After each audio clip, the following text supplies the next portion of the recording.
How to get over a rut in the gym. Now, the first thing we want to do is find out what is causing this rut. There's multiple factors that could be causing you to have a rut in the gym, whether this is through your diet, your training itself, or your recovery. We have to pinpoint which one is the problem. Now, with rest and recovery, it all comes down crucially to your sleep and your sleep quality / duration. For adults, we want to be aiming for around 8 hours a night. For teenagers, where we're developing and growing even more, we want to be getting even up to 10 hours of sleep per night, which does sound quite unrealistic, but it's what we need. We also want to improve sleep quality. We can do this by turning off all devices and blue light at least 2 hours before bed. So if you're on your phone, just turn it off 2 hours before bed, or TV, anything. If you can't do this, at least go on to night shift mode on your phone. You can find this in settings quite easily, just turn on night shift. Essentially what this will do is block out the blue light on your phone, which means it's not simulating to your brain to wake up, be alert. It's sort of telling your mind to wind down. Avoid eating anything, obviously 2 hours before bed again. This is because if we eat something before bed, we're going to be using up a lot of energy to be digesting this food, which means our brain and our body isn't in a recovery state. It's still digesting the food, still awake, still doing that process, so we won't be able to fall asleep and get that high quality rest. The same with drinks, although you can probably get away with having water before bed, but obviously not excess amounts, as we don't want to be waking up in the middle of the night needing to go to the toilet. So if your sleep's in check and you're still experiencing a rut, it could be coming down to your diet as well. We do not want to be eating those high sugar, fatty foods such as cakes, donuts, sweets, chocolates, and these are going to cause crashes, energy crashes throughout the day. So once you have these foods, obviously your blood sugar level is going to increase quite significantly for a short period of time, and it's going to crash below base level where you started, which means you're going to have that high energy and then you're going to crash and you're not going to want to do anything. You're going to be sluggish in the gym, not training properly, not taking your sets to failure. So what do we want to focus on when it comes to the specific diet for the gym? High protein, high carbs. For protein, we want to be getting about 0.81 grams of protein per pound of body weight.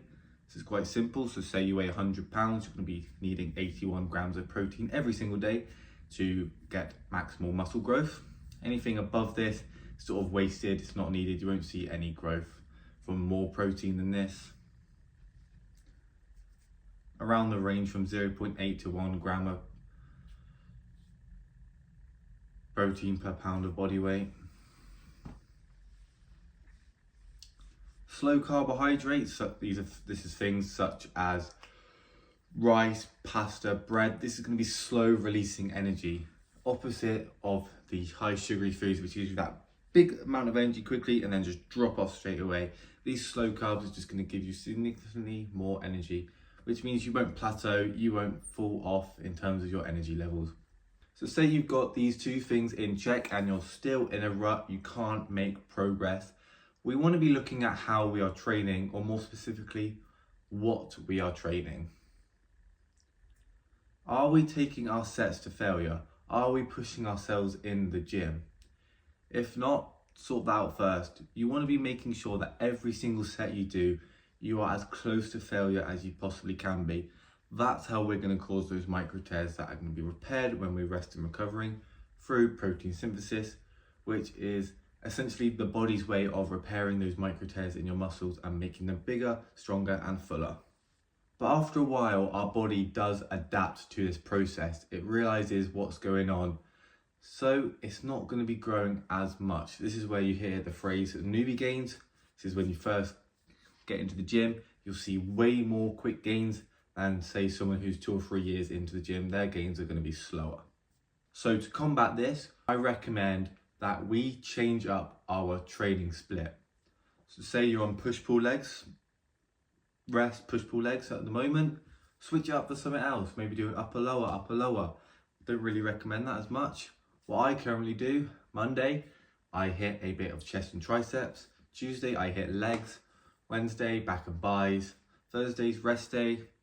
Friday is a upper body day, and then Saturday is a shoulder day with abs as well. I also throw in abs after my leg workout.